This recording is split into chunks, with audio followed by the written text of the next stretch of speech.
Kapan ini akan berakhir? Pandemi menyebar dengan cepat ke berbagai daerah. Ekonomi sedang terpuruk, lesu.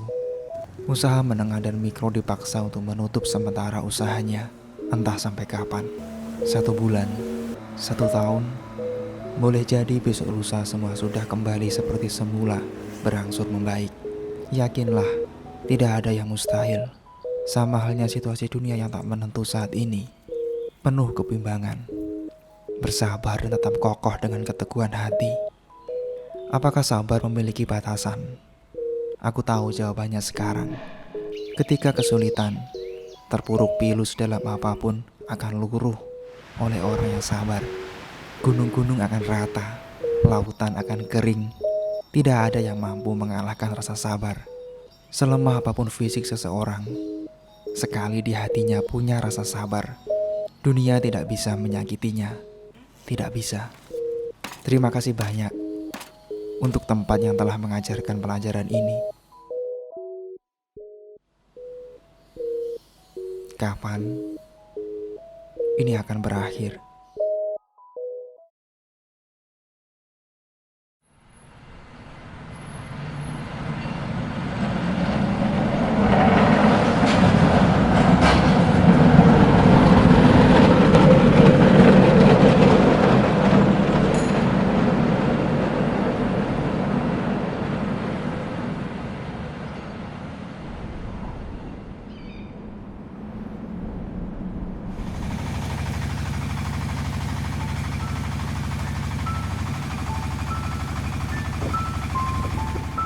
Karena COVID ini, istilah penggiling kan katakanlah menjerit. Kalau tidak punya alternatif usaha yang lain lah, sampingan yang lain, untuk nutup biaya produksi kita kalah, Mas.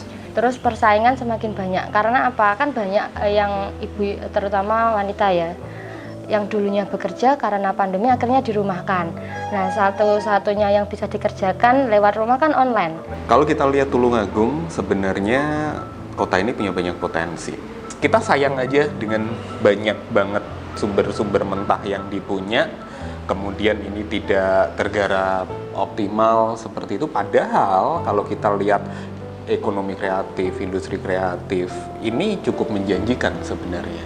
Untung ada kok Cimpulungan itu, dan bahasanya juga Cimpulungan laku. Jadi tiap gilingan yang ada di sini ya kesemuanya alternatifnya itu, Mas. Kalau kita sendiri tidak buat Cimpulungan, waduh, bisa berhenti ini gilingan.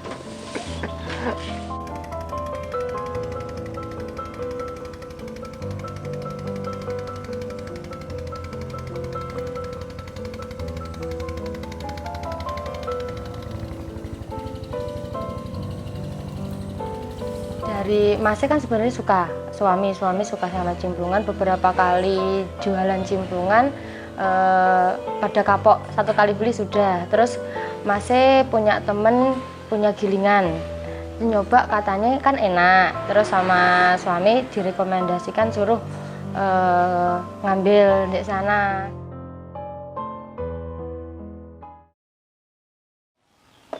Monggo Mas, Cimpulungannya Mas.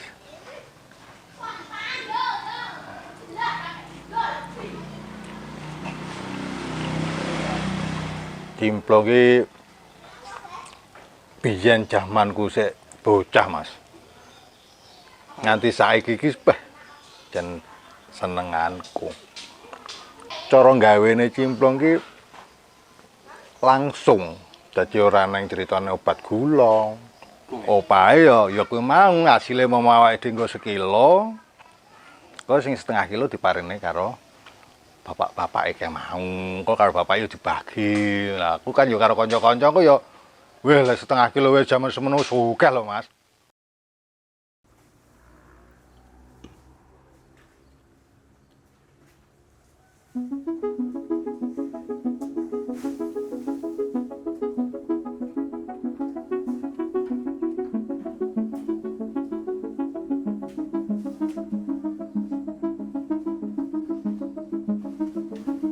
Kalau kita lihat secara histori, mungkin baru muncul beberapa tahun, beberapa bulan, beberapa waktu ini aja. Kalau sebelum-sebelumnya ini lebih ke makanan-makanan yang digunakan untuk ya udah kita ngumpul bareng kayak gitu. Kita mencoba bikin bareng-bareng. Tapi seiring dengan adanya situasi-situasi kemarin yang benar-benar membuat kita harus berpikir ulang apa nih kira-kira yang bisa. Nah, ini mulai bermunculan.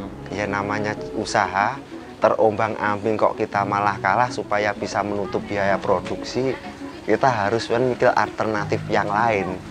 Kok untuk buat cimplungan kan harus kita giling lah, katakanlah bikin gula. Jadi yo satu paket dijalanin saja. Ternyata alhamdulillah sampai saat ini malah jalan, bisa untuk menutup biaya produksi dan sedikit-sedikit alhamdulillah ada tambah pemasukan.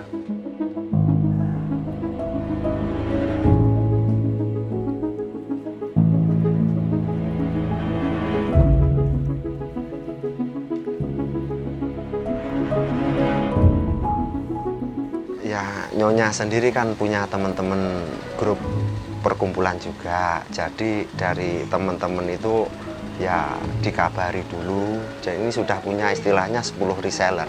Waktu ada pertemuan suami sama organisasinya bawa cimplungan.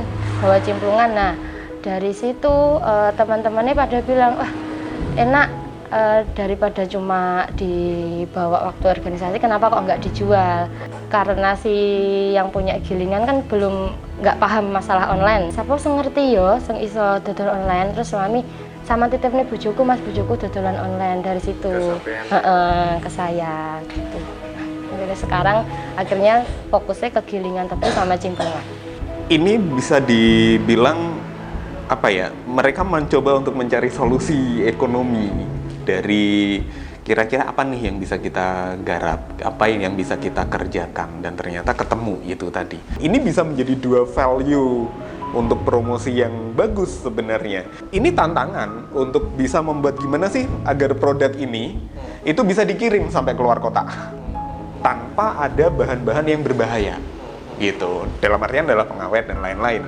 Untuk anak-anak yang mungkin pernah belajar komunikasi, kemudian pernah belajar desain, gimana caranya agar membuat sebuah packaging yang menarik. Nah, jadi sebenarnya hanya dari satu kotak plastik cimplung ini, engagementnya banyak. Orang-orang yang bisa terlibat di dalamnya untuk membesarkan ini dan meng-up nama daerah itu gede. Kalau untuk konsumsinya sendiri sebenarnya masih di konvensional ya, tapi peluang untuk mencapai itu terbuka lebar.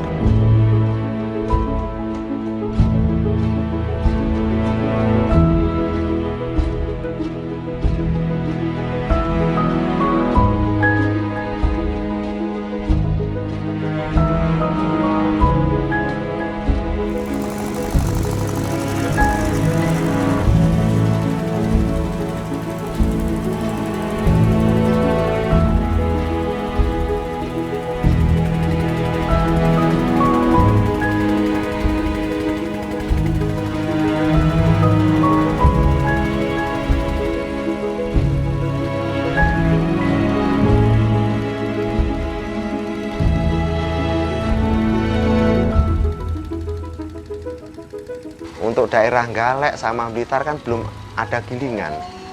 Mayoritas penggiling kan adanya di Tulungagung, Mas. Sedangkan cimplungan yang alami itu kan memerlukan gilingan lah, bahasanya tebu yang dimasak jadi gula. Cara higienisnya yo higienis iki. Mergone lek sampean gawe telo langsung mbok cemplungi gula terus mbok godhog kan gulane kan wis kecampuran obat to, Mas. Wis kan gula wis dadi digodhog meneh lah. Untuk gula menjadi atos menjadi kristal kan ana obat ya, Mas. Nek ndak diobati kan ora iso atos mangka blenyek ae kan ngono. Bener-bener asli. Aku wediku ngene iki direkayasa dadi kowe nggawa gula, mbok cemplung nang nggone anu mbok masang dhewe terus mbok anu kuwi lha iku. Nah, iku tapi seje kok Mas, rasane mesti seje. Beda karo ngene iki iso langsung meresap dan biasanya luwih keset. Tapi lek masakan teko ngene anu biasanya gampang blenyek. Enggak iso awet, enggak iso bayang blenyek. Pertama kali promo 7 kilo pesanan kok pada suka, komennya bagus-bagus. Akhirnya itu dari situ ketemu gilingan yang bagus, ketemu cimplungan yang bagus, akhirnya buat jualan cimplungan dari situ. Ya sebenarnya termasuk aset Tulungagung saja nih Mas. Perspektif kita jangan lokal, jangan cuman Tulungagung. Oke, Tulungagung atau kawasan lokal itu adalah triggernya, tapi kita harus mampu untuk berinovasi dan melihat secara lebih luas, secara lebih global. Karena sayang aja, ini kita bisa promote sampai tanpa batas negara, tanpa batas zona waktu dan lain-lain, tapi kita membatasi diri hanya di situ-situ aja gitu kan. Padahal kita di luar sana banyak loh orang-orang yang menginginkan. Kalau kita lihat kasus Mbak Pia deh, Mbak Pia Patok Jogja itu kan dia nggak lama kan, lifetime-nya paling cuma seminggu, 10 hari, tapi bisa kemana-mana. Mendoan Purwokerto juga seperti itu, tapi bisa kemana-mana. Nah, cimplung yang bagus itu warnanya agak kehitaman, karena cimplung kan yang beredar di masyarakat kan ada 2 warna, yang keemasan, kuning-kuning keemasan sama yang kehitaman. Kalau keemasan itu rata-rata diberi pewarna, memang lebih bagus, cuma untuk rasa lebih bagus yang kehitaman gitu. Masyarakat juga lebih suka yang cimplung yang warna kehitaman. Jadi viral-viralan, kalau viral sukun semua jual sukun. Tapi kalau namanya rezeki kan tidak kemana tuh Mas.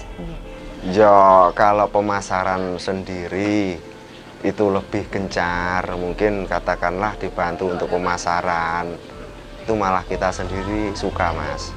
Soalnya katakanlah untuk di Kacangan sendiri kan semuanya gilingan juga alternatif kecimplungan. Dan sedikit-sedikit sudah jalan.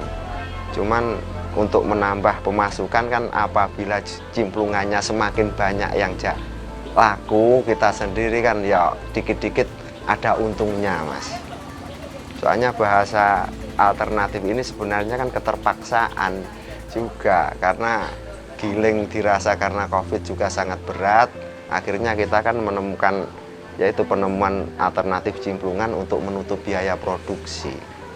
Kebanyakan kan memang diawali dari satu rumah dan satu produksi sederhana, kemudian pertama satu jalan dulu, berubah jadi satu kawasan, satu desa, dan banyak tempat yang lain. Nggak menutup kemungkinan itu bisa terjadi. Gitu. Daripada kita mengadopsi ke jenis-jenis makanan dari kota-kota lain, ya kenapa nggak kita adopsi, kita kembangin yang sudah ada aja. Harapan kedepannya pandeminya segera berlalu, untuk cimplungan pasarannya lebih luas lagi. Soalnya kan kebanyakan yang tahu cuma daerah Tulungagung, Blitar, tapi luar Blitar kan kebanyakan belum tahu gitu.